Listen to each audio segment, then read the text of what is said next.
જો આત્મામાં કોઈ પ્રકાશ નામનું તત્વ છે, કેમ ભગવાનના અંશ છીએ આપણે, આત્મામાં કોઈ તેજ નામનું તત્વ છે, આત્મામાં કોઈ શક્તિ નામનું તત્વ છે, તો એ પરમાત્મા છે. અને એટલા માટે આત્મા જાગી શકે છે, એટલા માટે જ્ઞાન આત્મજ્ઞાન કરવાનું છે. એમને જેવું તેવું જ્ઞાન નથી કરવાનું, એ બધું તો મળી જાય ચોપડીમાંથી, ગૂગલ પર, આજકાલ તો જ્યાં શોધો ત્યાં. પણ કયા જ્ઞાન માટે આ ભાગવતી કથા છે? આત્મજ્ઞાન માટે. જે આત્મા પરમાત્માનો અંશ છે એ આત્મજ્ઞાન માટે.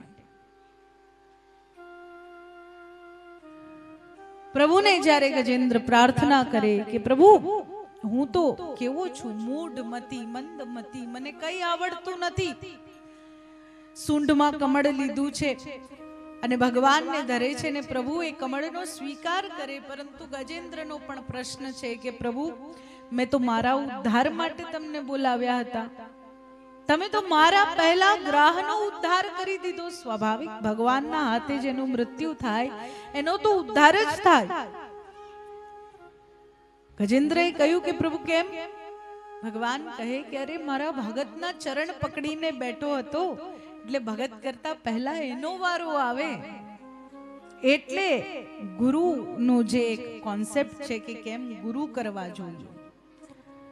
ગુરુ કેવા કરવા જોઈએ? શ્રોત્રિય, બ્રહ્મનિષ્ઠ, જ્ઞાની ગુરુ, જે સાંભળવા યોગ્ય હોય, જેમની પરમાત્મામાં નિષ્ઠા હોય.